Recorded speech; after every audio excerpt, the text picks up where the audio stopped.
Shalom Lekulam, Shalom Tzadikim. Estamos começando mais um shiur semanal, hoje nessa quarta-feira, diferente dos demais dias. E eu quero dar as boas-vindas a todos vocês que estão conosco, ao vivo ou que estão assistindo a gente gravado pelo nosso YouTube, pelo nosso canal Binei Mashiach, ou www.youtube.com/c/Binei Mashiach, com CH no final. E hoje nós vamos abordar um tema que tem sido foco de muita discussão, é uma discussão bem antiga e que é um dos cernes de nossos objetivos. E como a gente sempre diz, nosso movimento, Binei Mashiach, é um movimento de fé e índole judaica voltada para ensinar a Torá, divulgá-la, falar a respeito dela e levar o conhecimento do Deus de Israel e do caminho de Mashiach às nações. Nosso foco é as nações. Nosso foco é que as nações possam conhecer o verdadeiro Deus e serem salvas da idolatria, dos falsos deuses e de uma teologia que as afaste da percepção genuína e judaica das Escrituras, porque as Escrituras precisam ser entendidas dentro de seu contexto judaico, senão ela se torna inócua, se torna sem objetivo, se torna ineficaz no sentido de nos revelar o verdadeiro Deus. Entre as outras coisas que nós colocamos como meta está a de revelar o Mashiach. E quando a gente fala isso, muita gente pensa que a gente crê que o Mashiach ainda não seja uma realidade. Pelo contrário, nós acreditamos sim que a redenção messiânica já é uma realidade. Que o Rav Yeshua ben Yosef, que viveu há 2000 anos atrás, iniciou o processo de redenção messiânica através de sua própria obra e anunciando o Malhut HaShamayim que viria. Ok? Veio na condição daquilo que os nossos sábios chamam de Mashiach ben Yosef, não para ser empossado de sua messianidade, e por isso, num certo aspecto, ele é o eleito Mashiach, porém não no exercício de sua messianidade, porque o Mashiach ainda não chegou. Claro, o Mashiach é aquele que vai se assentar sobre o trono de Davi. Yeshua cumpriu o papel que lhe cabia a seu tempo e sua figura tornou conhecida após ter sido adotada e, vamos dizer, até sequestrada, né, pela religião cristã, e através dele ele se tornou personagem de um grande mito, mas mesmo através desse mito, ele tornou a Bíblia conhecida. E quem tem a Bíblia em mãos, tem a Torá em mãos. Então, de uma certa forma, tudo é parte de uma estratégia para que o Deus de Israel se tornasse conhecido. E ele cumpriu no mínimo esse papel.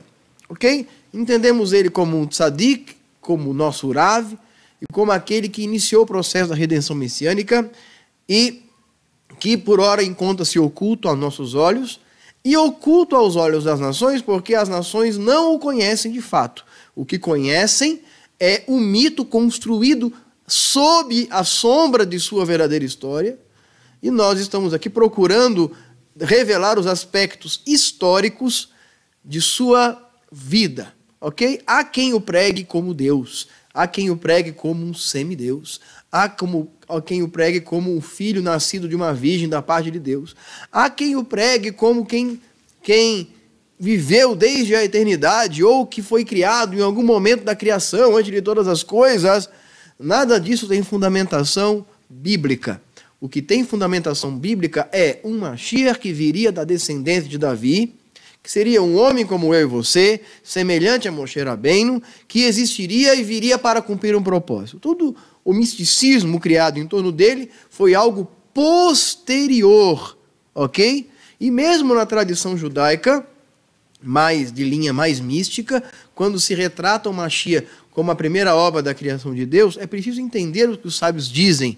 E por muitas vezes os sábios usam de uma linguagem que para os leigos ela é mal interpretada. É por isso que o estudo da Kabbalah não deve ser o foco de pessoas neófitas, de pessoas que estão iniciando na fé judaica. Mas, infelizmente, houve uma popularização da mística rabínica que está amplamente divulgada na internet e acaba sendo isso o interesse das pessoas. Eu fico triste em saber que há tanta riqueza na Torá e na profecia antes que as pessoas se preocupem com o misticismo, mas infelizmente o ser humano é naturalmente atraído pelo segredo, é naturalmente atraído pelo oculto, é naturalmente atraído pelo secreto, pelo aparentemente proibido. E, na verdade, para muitos o judaísmo é um mero exercício intelectual, não é uma jornada intelectual, não é?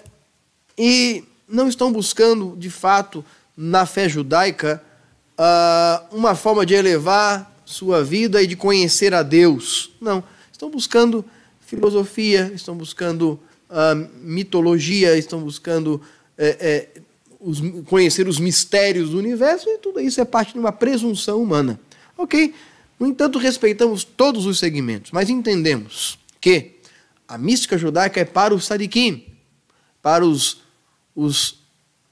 sábios, os rahamim mais elevados, não para leigos. Infelizmente, a internet trouxe uma popularização da Kabbalah, colocando ela na mão de leigos, ensinando ela a leigos, que acabam miscigenando essa Kabbalah com a sua mitologia pré-judaica trazida do cristianismo, trazida de suas religiões, e acabam entendendo a mitologia, o misticismo judaico, a partir dos seus próprios conceitos pré-adquiridos, né? O que nós podemos chamar de pré-conceitos, não é? Então, quando os nossos sábios dizem que Mashiach já existia, ele está querendo dizer que ele existia no plano divino, mas a linguagem, muitas vezes simbólica, alegórica, do Zohar e das outras fontes cabalísticas, são pelos leigos entendidos de uma forma mitológica. De uma certa forma, ela se torna uma armadilha para os incautos. Então, para nós, Bnei Mashiach, que temos uma mentalidade baseada na Torá, nos profetas, na Alahá, na interpretação dos sábios, não desconsideramos o misticismo judaico, não consideramos ele enquanto ferramenta de aprofundamento e de conhecimento de Deus e de sua Torá, mas buscamos ficar com aquilo que há de mais elementar, que é o que de fato as nações precisam. As nações não precisam de Kabbalah. As nações precisam de Torá, precisam conhecer a Deus. E a Kabbalah pode deixar para os sábios, pode deixar para os rabanim, e eles saberão fazer o uso adequado, dando as pinceladas adequadas para seus respectivos alunos, de acordo com o que os seus alunos vão se mostrando preparados. Ok? Eu mesmo faço uso da Kabbalah para ensinar conceitos morais. Tenho um curso chamado A Kabbalah do Autoconhecimento, que eu quero estimular você a ver, mas não é o aprofundamento da Kabbalah, não é nada disso. Trabalhamos apenas com as Sefirot no sentido de utilizá-las como referência para uma vida melhor, um comportamento humano melhor, que nos aproxime de Hashem. Somente isso, uma coisa que para muitos é uma coisa superficial, e não que nós não tenhamos condições de aprofundar o assunto, mas porque não entendemos que certos assuntos devam ser ministrados a leigos. Por isso, você que tem interesse na Kabbalah, que nem conhece direito a Torá, que está chegando agora, que tem 1, 2, 3 anos de caminhada na sua Teshuvá, um conselho, meu amigo, para com isso. Desiste disso. Isso é presunção intelectual. Volte-se para os rudimentos, volte para o que é simples. Compreenda, tire de você toda a casca de idolatria e cumpra a Torá. Cumpra a Torá e faça uma techuvá prática, e não uma techuvá meramente teórico-filosófica. Porque quando isso acontece, muitas pessoas tornam-se terreno fértil para a presunção, para a arrogância, e se tornam lobos solitários de Facebook, de internet, de YouTube, e acabam se tornando arrogantes, falando mal de outras religiões, fala mal dos assim chamados judeus messiânicos, fala mal dos cristãos, fala mal disso, fala mal daquilo, persegue pessoas, cheios, na verdade, de mera arrogância. Então, meu amigo, procure no judaísmo aquilo que ele realmente tem de excelente para oferecer: a transformação do caráter humano, a elevação de nossa alma, saindo do nível da alma animal e transcendendo para o nível de uma alma espiritual, não é? E dessa forma, você vai conhecer a Deus de fato. E não vai estar preocupado em perseguir ninguém, em debater com ninguém, em ironizar ninguém. Não é? Você não precisa ser um profeta, você não precisa ser um guerreiro da escuridão ou um guerreiro da luz que veio para fazer isso ou aquilo. Não, seja simples, viva a Torá, testemunhe através do seu comportamento. Tá bom? Menos palavras, mais atitudes. Como dizia alguém, e eu trago isso para uma prática. E você que deseja galgar na sua techuvá, eu quero te dizer, apesar de muita gente dizer o contrário, que há sim lugar para você na Torá. Há lugar para você na fé judaica. Desde que você se dedique e você tenha um objetivo sincero, que a sua motivação seja sincera em compreender o que o judaísmo é de fato. E ele não é uma série de coisas que as pessoas buscam, mas ele é, sim, a experiência de nosso povo no Sinai, o monoteísmo herdado de nossos ancestrais, Avraham, Isaac e Yaakov. Ele é a exaustiva interpretação que os nossos sábios deram à Torá para trazê-las como prática para a nossa vida. Ela é a educação de nossos filhos, a continuidade do judaísmo familiar. É isso que ela é. E os gentios, os não-judeus, que querem ter esse conhecimento, devem e podem fazer. E há um espaço para eles dentro daquilo que é mencionado em Isaías 56, aqueles que se achegam ao Senhor para ser servos seus, para abraçarem a sua aliança. Para nós, a condição de um Ben Noah é uma posição honrosa, mas que deve ser considerada para aqueles que desejam realmente conhecer a Deus, um estágio, e não uma condição permanente. Bom seria que toda a humanidade fosse de fato um Bnei Noah e cumprissem aquilo que há de mínimo, o mundo seria muito melhor. Mas para você que quer conhecer o verdadeiro Deus, você precisa conhecer a Torá e ousar dizer: teu povo é meu povo e teu Deus é o meu Deus. Não somos proselitistas, mas também não fechamos a porta para os gentios sinceros que desejem chegar à Torá e ao Deus de Israel. É isso que pregamos e é isso que tentamos viver, é isso que queremos deixar como legado para as gerações seguintes. Com toda humildade, entendendo que a comunidade de Bnei Mashiach veio para somar e não para dividir, para multiplicar e não para diminuir. Ok? Mas o tema de hoje é Yeshua, o Filho do Homem. Todo mundo conhece o Jesus romano, né?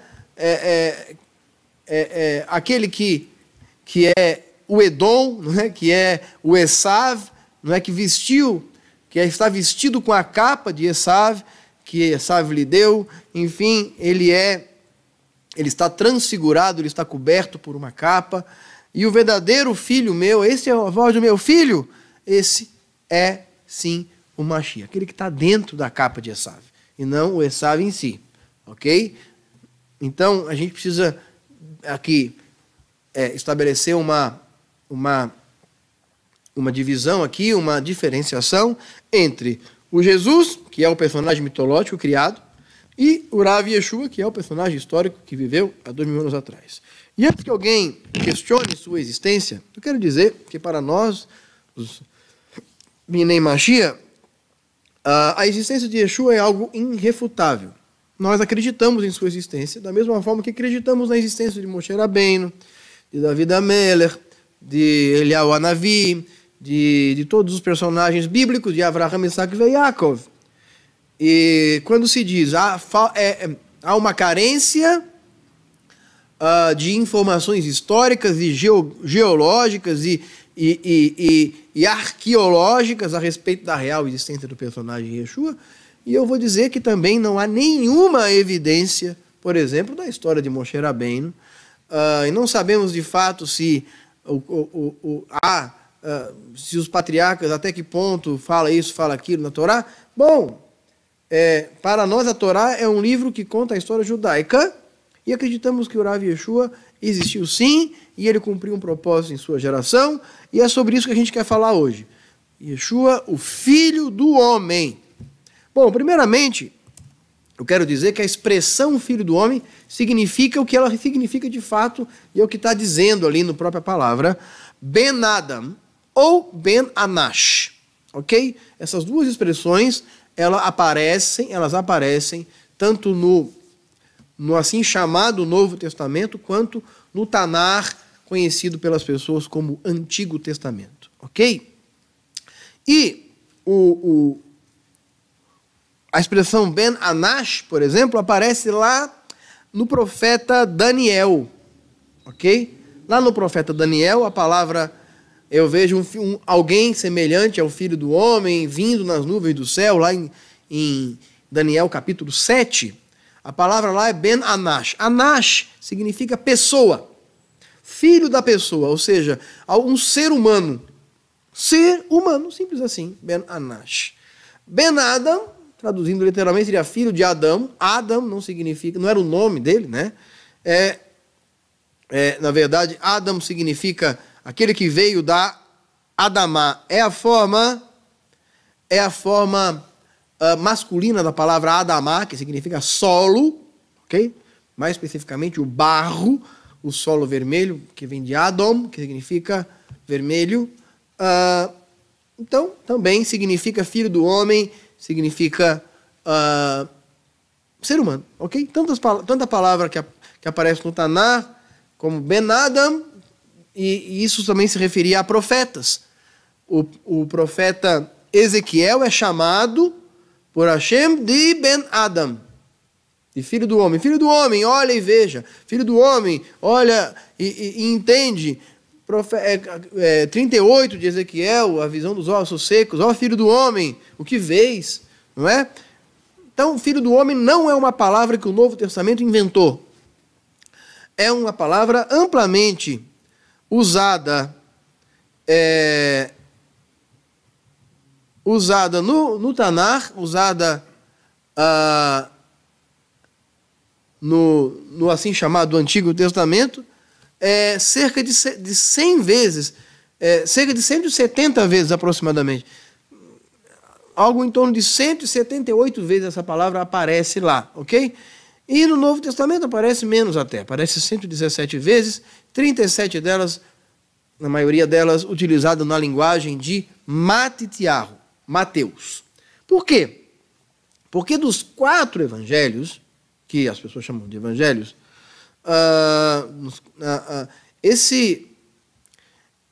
o livro de Matitiahu, atribuído a Matitiahu, ele é o mais judaico deles. Matitiahu é um livro que traz Yeshua por uma perspectiva judaica. Ok? E enquanto o livro de João, que é um livro, que é um evangelho até para muitos um evangelho duvidoso, tardio e por isso cheio de insertos teológicos posteriores, tá? E é bom que se diga que os que presenciaram a vida e a obra do Rav Yeshua em seu tempo não o entendiam como algo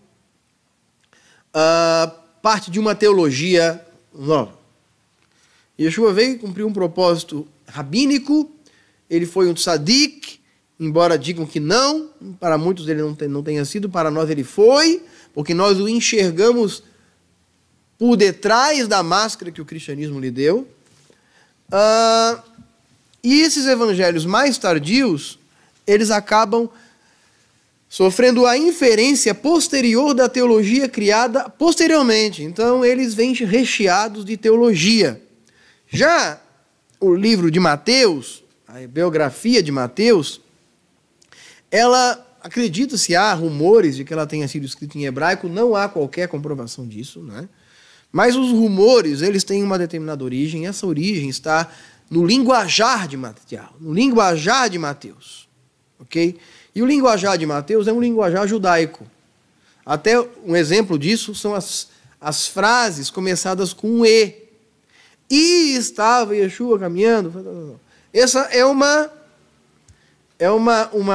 métrica, digamos assim, redacional hebraica, ok? Que não existe na língua grega. E por isso, esses hebraísmos contidos em Mateus dá a ideia de que talvez ele tenha sido escrito em hebraico ou em aramaico, que era a língua vernáculo da época, ok? Muito provavelmente é mais fácil que ele tenha sido escrito de verdade em aramaico e não em hebraico, porque hebraico era uma língua litúrgica e das academias de estudo da Torá não era a língua usada pelas pessoas. no seu dia a dia. Era o Yiddish da época, né? O Yiddish é o dialeto alemão que os judeus falavam na Europa, não é? Ou como o ladino, que é o dialeto espanhol falado pelos sefaradim, né? Os judeus sefaraditas, o Yiddish falado pelos ashkenazes, que usavam apenas o hebraico em sua religiosidade, mas não na sua comunicação extra-religiosa. Então, é possível que ele tenha sido escrito em aramaico, e é o que mais nos dá substância judaica para o Rav Yeshua, ok? É mais completo, é mais fácil de compreender à luz de Matityahu, embora a gente saiba que todos os evangelhos, eles possuem elementos adicionais, subtracionais, vamos dizer assim, eles têm subtrações, eles têm adições e eles têm transformações, não é?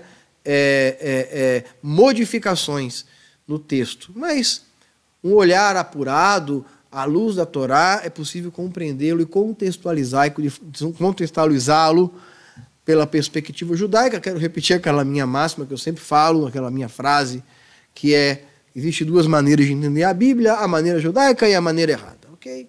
Então, você prefere entender da maneira errada, com todo respeito, eu respeito a fé de todo mundo, não é? A gente sempre fala isso, mas foi o povo judeu que escreveu. Então, você só pode entender dentro da cultura judaica, entender fora disso é presunção, tá bom? É presunção e ponto final. Vamos lá, essa é a nossa visão, você pode pensar como você quiser, tá bom? E tem o nosso respeito. Vamos pegar alguns textos aqui.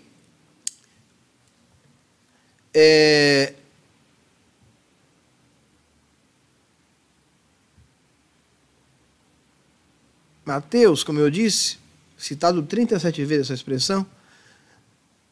Então vamos pegar aqui, Mateus 18, cita isso. Mateus 18.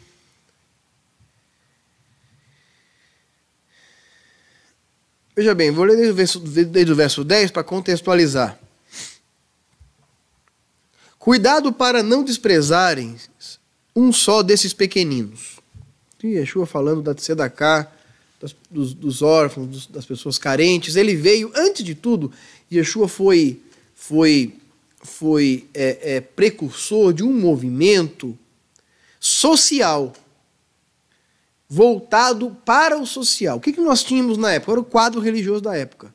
Nós tínhamos a classe sacerdotal, formada na sua maioria por saduceus, que estavam dentro do templo, eram ricos, e estavam comprometidos com sua religiosidade templar e sacrificial, esquecendo por completo da grande massa proletária, vamos dizer assim, para usar um jargão de esquerda, que eu praticamente não sou de esquerda, mas enfim, que esqueceu da grande massa social, das pessoas comuns, principalmente que estavam fora de Jerusalém, ok? Nem passavam pela chamada Baixa Jerusalém, eles não transitavam por lá, que era lá onde estava vivendo a pobreza por causa do Império Romano, né?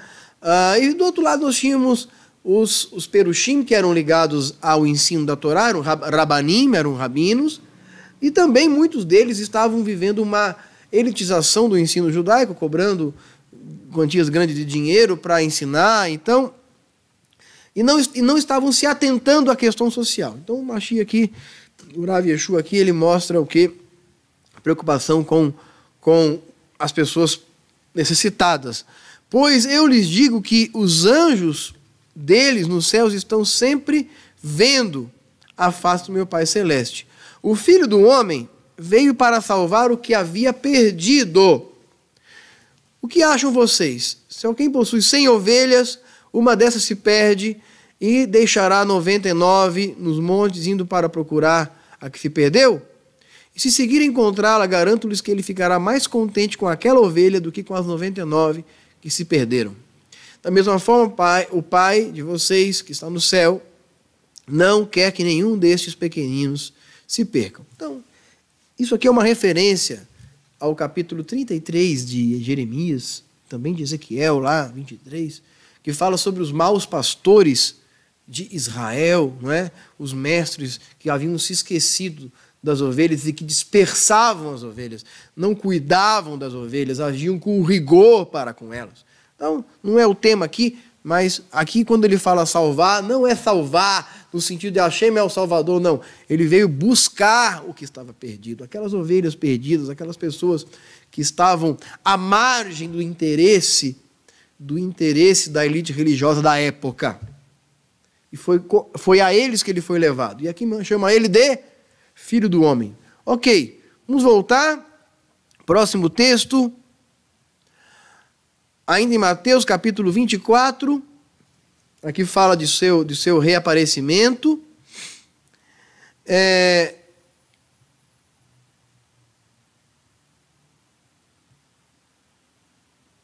Yeshua prevê aqui um evento com relação aos romanos que se daria no século I e depois no século II com Shimon Bar Kokhba, e ele fala o seguinte, que haveriam de surgir ainda naquela época falsos messias, e ele fala o seguinte, porque haverá grande tribulação como nunca houve desde o princípio do mundo até agora na época dele, obviamente, nem jamais haverá, até os dias de hoje, nesse caso.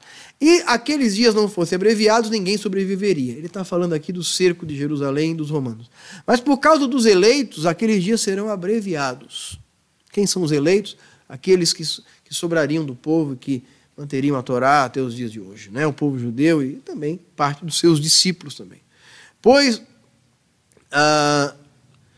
se então lhes disser, vejam, é o Mashiach, ali está ele, não acreditem.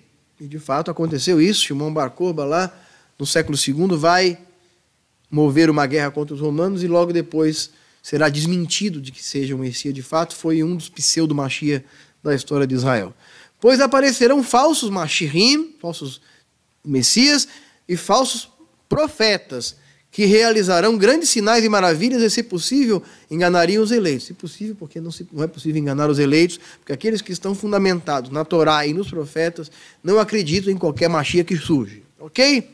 Assim, se alguém lhe disser, está lá, vai no deserto, não saiam, ou está lá ele dentro da casa, não acreditem. Okay? Porque assim como o relâmpago sai do Oriente e se mostra no Ocidente, assim será a vinda do Filho do Homem. E aí ele está falando do seu reaparecimento. Bom, aqui a gente pode entender dentro de vários contextos, não quero me atentar a isso, mas quando fala que ele será como um relâmpago que sai do Oriente e se mostra no Ocidente, ele não está falando apenas de sua vinda, do seu reaparecimento, mas ele está falando também, tem algo escondido aqui, de que ele viria do Oriente, ou seja, da terra sagrada, de Jerusalém, de Israel, e ele se tornaria conhecido em todo o mundo ocidental. E até isso é verdade. Ele se mostra no Ocidente, e no Ocidente ele se tornaria expressivamente conhecido. É o Egito de Yosef. O Egito está a ocidente da terra de Israel, de Canaã, e também assim Mashiach seria conhecido além do mar Mediterrâneo, ok?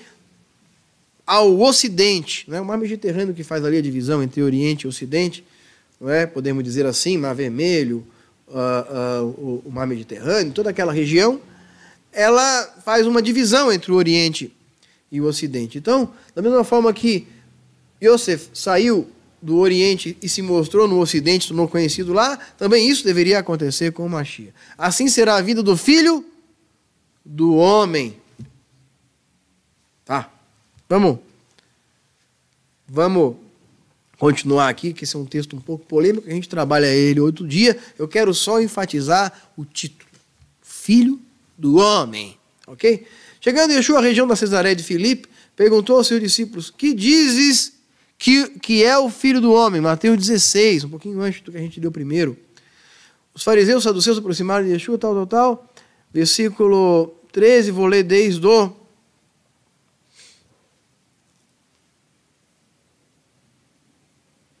o 13 mesmo. Chegando Yeshua à região da Cesareia de Filipe, perguntou aos seus discípulos quem os homens dizem que o Filho do Homem é. O Filho do Homem, ele. E eles responderam, alguns dizem que ele é Yohanan, ok? Outros Elias, e outros Jeremias, ou um dos profetas. E vocês? Perguntou-lhe ele. quem dizes que eu sou? Olha só a expressão aqui. Shimon, um de seus discípulos, conhecido como Queifa, respondeu: tu és o Machia, o filho do Deus vivo. E respondeu Yeshua: feliz é você, Shimon, filho de Jonas, Yoná, porque isto não te foi revelado por carne e sangue, mas pelo Pai que está no céu. Veja. Por que filho de Deus? Filho de Deus é um título que pode ser atribuído a Machia. Vamos ver em um outro texto, em Samuel, segundo livro do profeta Samuel, capítulo 7. Samuel, capítulo 7, segundo livro de Samuel.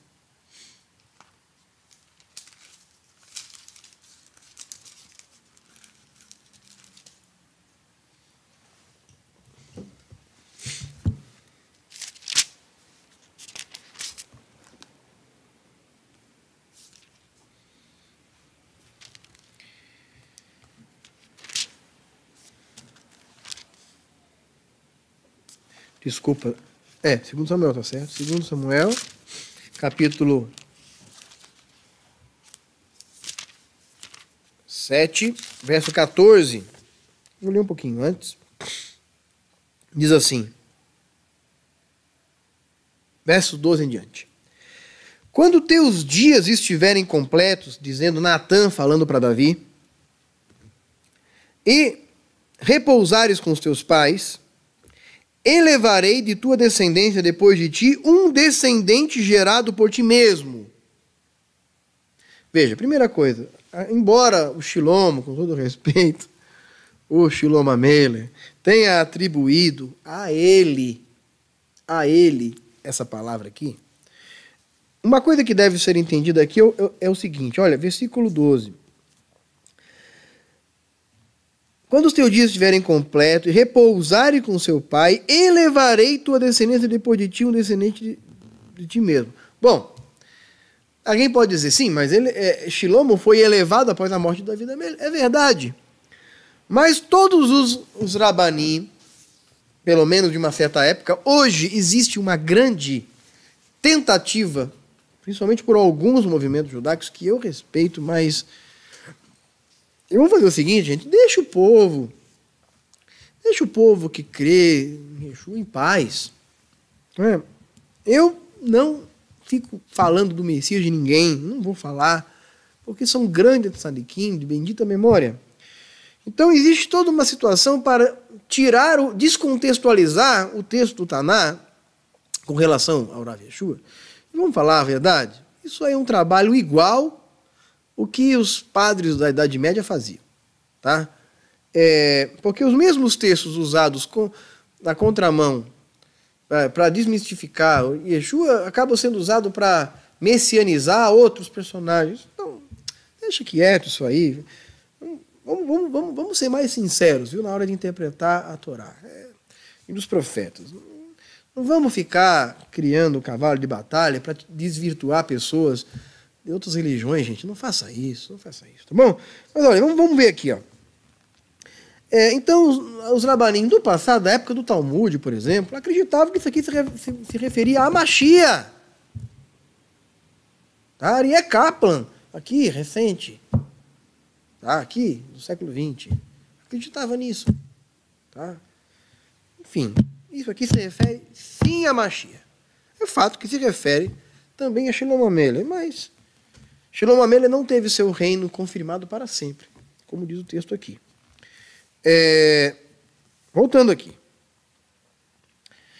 Gerado de ti mesmo, estabelecerei firmemente sua realeza, e ele construirá uma casa para o meu nome. É baseado nesse texto, entre outros, de Zacarias, por exemplo, que o povo judeu acredita que Mashiach reconstruirá o templo. E nós acreditamos também que Mashiach reconstruirá o templo. Ah, mas por que Yeshua não reconstruiu o templo? Claro, na época dele o templo estava em pé ainda. Tinha o que reconstruir. Ok? Estava em pé o templo na época dele. Porque a gente encontra substância nas profecias para entender que Mashiach seria uma aparição dupla. E não vou falar disso hoje. Temos um vídeo sobre isso, Mashiach ben Davi, Mashiach ben Yosef. Você pode procurar no nosso canal, ok?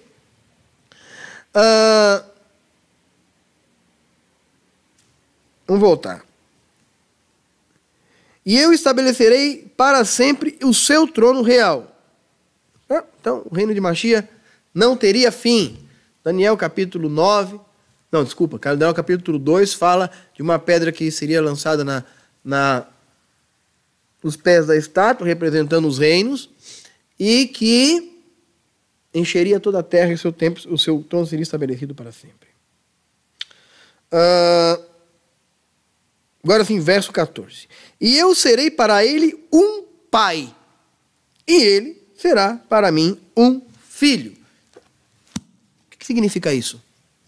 Significa que o título Filho de Deus se aplica sim ao Mashiach, mas não da forma como as pessoas acreditam, que ele tenha sido gerado por Deus na eternidade, ou que ele tenha sido gerado por Deus na barriga da Maria. Não.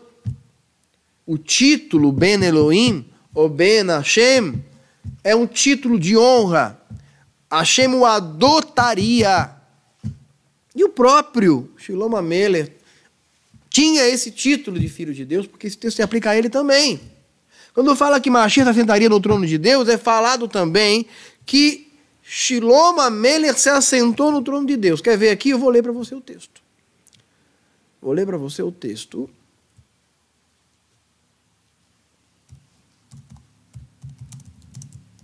Às vezes, os textos surgem na nossa cabeça. E a gente, às vezes, demora para achar, porque ele vem, mas não vem referências bíblicas. Eu achei rápido. Está vendo?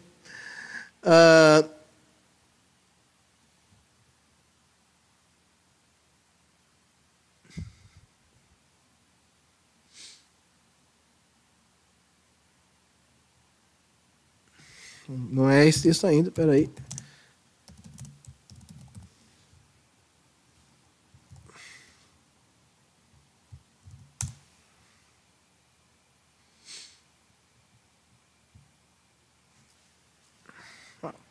Nunca está aqui quando a gente quer.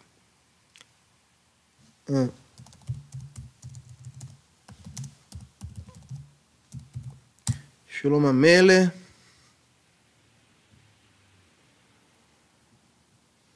Crônicas. Crônicas.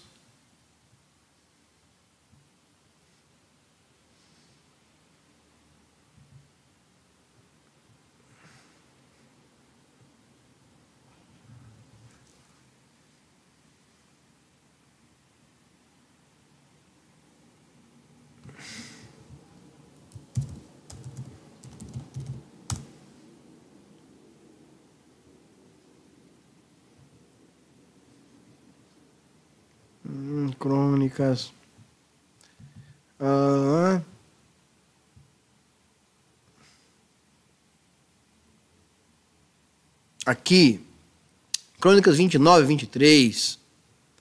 Fala aqui, olha aqui, presta atenção nesse texto aqui.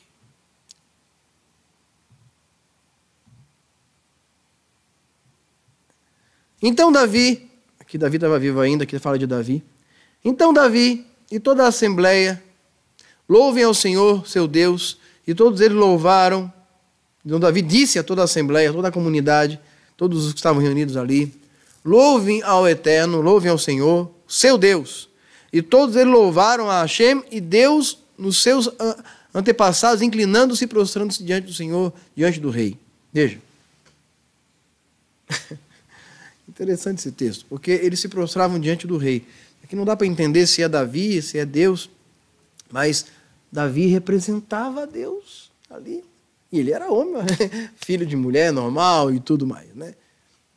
No dia seguinte ofereceram um sacrifício e lhe apresentaram holocaustos, 1000 novilhos, 1000 carneiros, 1000 cordeiros, acompanhados de ofertas derramadas, e muitos outros sacrifícios em favor de todo Israel. Naquele dia comeram e beberam com grande alegria na presença do Senhor, e então pela segunda vez proclamaram Salomão, filho de Davi, como rei, ungido diante do Senhor como soberano, et Sadoc como sacerdote.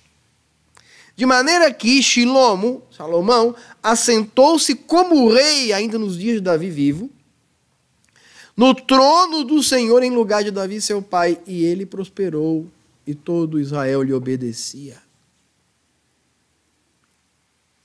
Shilomo se sentou no trono do Senhor. Então, o trono do Senhor é o trono de Davi, é o mesmo. Porque foi Eterno que estabeleceu Davi em seu trono. Não está falando do céu aqui. E da mesma forma como aconteceu com Shilomo Amelech, também acontecerá com Mashiach.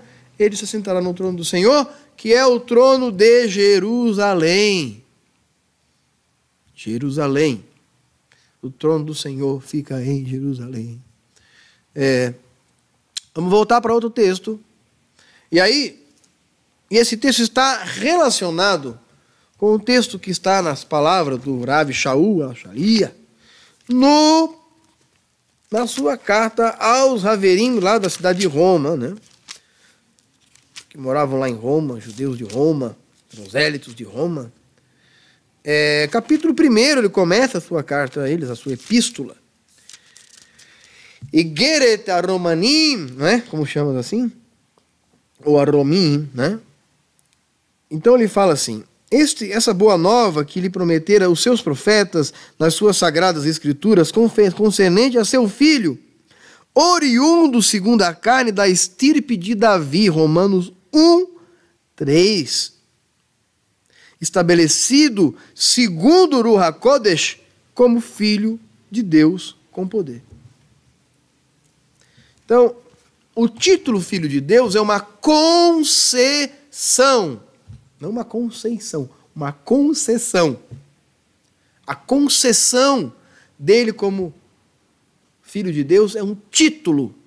Como diziam os ebionitas do passado, não os ebionitas de hoje, que não existe ebionita hoje, só existe gente que se autodenomina ebionita, como tem gente que se autodenomina caraíta, e não é nada, é só ebionita de internet, caraíta de internet, mas enfim, o movimento ebionita real lá, dos primórdios, eles defendiam isso, eles eram adocionistas, como alguém cita, eles acreditavam que o Mashiach, que o Rav Yeshua, era filho de Deus por adoção. Então, é um título que cabe a Salomão, cabe aos reis de Israel, e é um título de honra, um título de aprovação.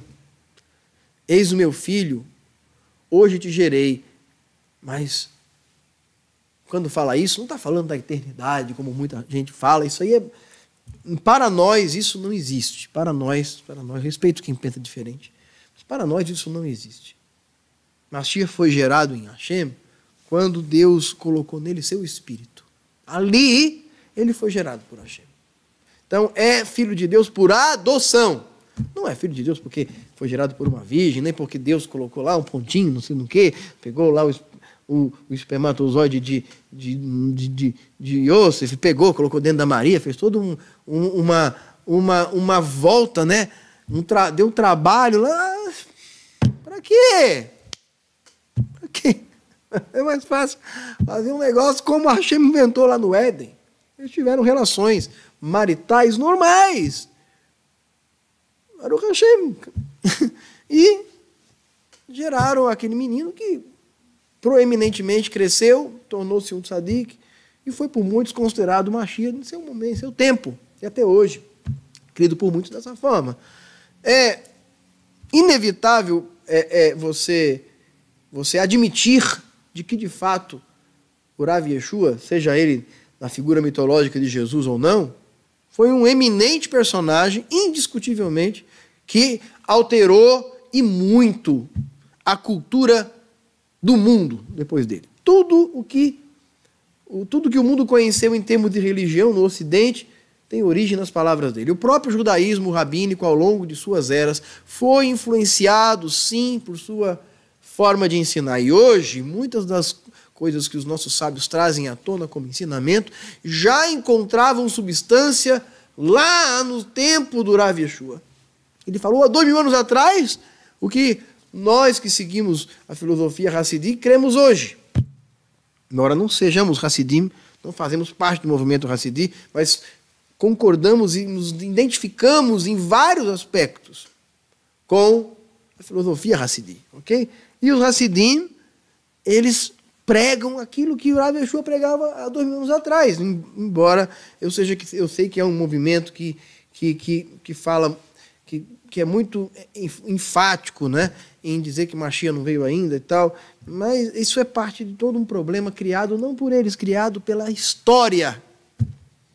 Infelizmente, pela história da mistificação e da mitificação, tornou ele um mito. Yeshua deixou a história para se tornar um mito. Isso não aconteceu só com ele, isso aconteceu com Thomas Jefferson, com George Washington, com Abraham Lincoln. Estou falando aqui de personagens da República Norte-Americana, mas isso aconteceu com Alexandre Magno, isso aconteceu com Confúcio, isso aconteceu com Nabucodonosor, isso aconteceu com os faraós do Egito. Depois que as pessoas morrem, elas viram deuses. E muitos mitos são criados a seu respeito. Napoleão Bonaparte, Dom Pedro I aqui no Brasil, Tiradentes, e aí vai. As pessoas têm a necessidade de criar esses mitos a respeito das pessoas.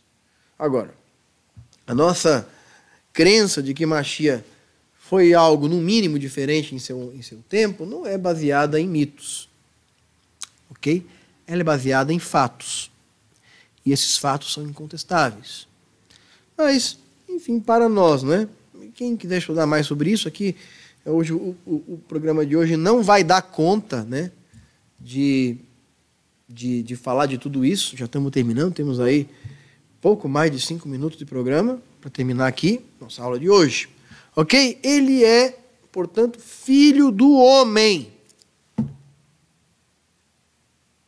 Filho do homem. Não filho de Deus no sentido de que foi gerado por Deus. Quem prega isso? Ok, mas não é a nossa posição. Ele não está no céu, assentado num lugarzinho no céu, não está. Isso aí é mito. Ah, está no Novo Testamento. É mito. Não está no Tanar. Não está. É claro que se você fizer uma leitura neotestamentária do Tanar, aí você vai usar qualquer versículo para falar isso. Você vai usar o Salmo 110, que eu já expliquei aqui na semana passada. Você vai usar o Salmo... Você vai usar o Daniel 7, mas não é. Não é. Tá? Não há substância. Tá bom? E aí, se você chegar lá numa sinagoga como como Shaul fazia, e eles consultavam o Tanar, os profetas, para ver se era daquele jeito, ele fosse falar um absurdo desse, eles não iam acreditar, iam colocar ele para fora de lá. E isso não aconteceu. Tá? Então é mito. Não me interessa quantas vezes isso é citado no Novo Testamento. Isso é mito. Mito.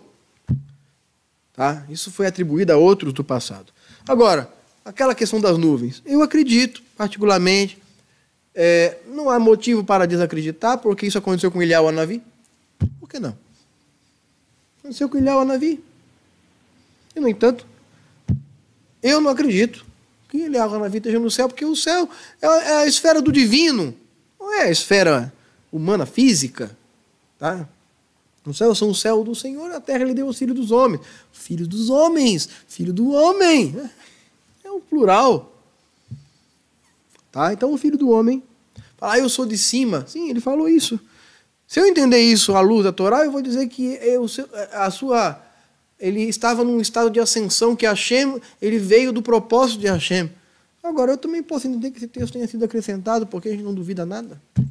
Agora, a historicidade dele, para mim, ela é incontestável. Eu tenho substância para falar disso. Eu estudo a vida dele, não é de hoje. Inclusive, hoje eu comprei um livro de 1938, que fala do aspecto histórico. Não vou dizer o nome do livro, porque a gente fica dizendo o nome do livro aqui, as pessoas vão ficar que nem um doido aí na internet tentando achar. Não vem ao caso. É mais um dos tantos livros que a gente tem aqui. Quase mais de 50 livros sobre a história dele. No contexto histórico, não em versão cristã, não, tá? Então, é mito. Essa história de estar morando no céu, isso aí é mito. Tá? E não venha para mim com um texto do Novo Testamento para falar disso. Até pode vir, desde que seja na forma de pergunta e que você entenda que ou você contextualiza judaicamente um texto, ou é melhor você parar com essa brincadeira de querer entender, querer ficar fundamentando teologia no Novo Testamento, sendo que a gente sabe que o Novo Testamento não foi escrito com o objetivo de formular teologia. Toda a teologia que foi colocada dentro dele foi na época do catolicismo. Então, o Novo Testamento não é um livro teológico, é um livro biográfico, doutrinário, e o registro das cartas que eram enviadas pelo Shalirim do Rav Yeshua às suas comunidades, nada de errado. Não é fundamento teológico. O fundamento teológico é a Torá e os profetas. Ok? Bom,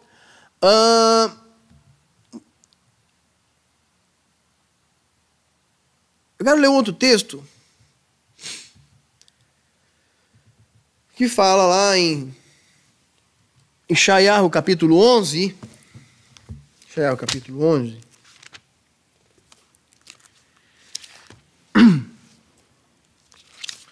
Que é um texto claro aí, que mostra a humanidade do Mashiach. Ok? Capítulo 11, verso 1 de Yeshayahu, Isaías, para quem não sabe o que é.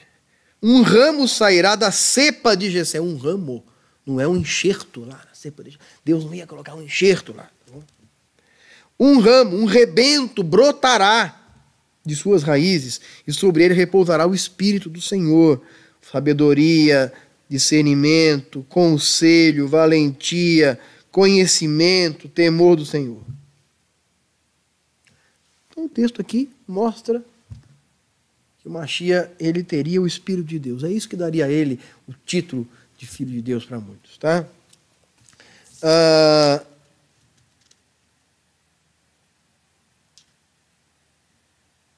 Então, da raiz de Davi. Na própria Torá, Gênesis, capítulo 49 de Gênesis, na bênção que Jacó dá aos seus filhos, ele fala de Eudá, seu quarto filho, a quem ele designa como líder de seus irmãos e como de onde viriam os reis de Israel. Judá, tu és meu filho, tu és Judá. A ti teus irmãos celebrarão, e tua mão pesará a nuca de teus inimigos, e os filhos de teu pai se prostrarão diante de ti.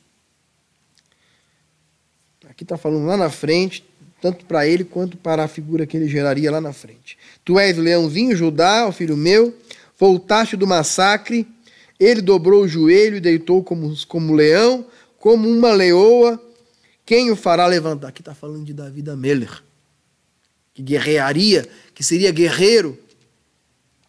O cetro não se apartará de Judá, dando a Judá a profecia de que dele originariam os reis de Israel, com exceção de Shaul, que foi tomado precipitadamente a pedido do próprio povo, na época, daquela geração. Até que venha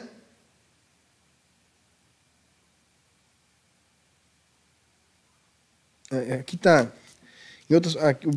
O bastão não se afastará dentro de seus pés, até que, nessa versão está escrito assim, até que venha a quem ele pertence. Que é uma referência a Mashiach.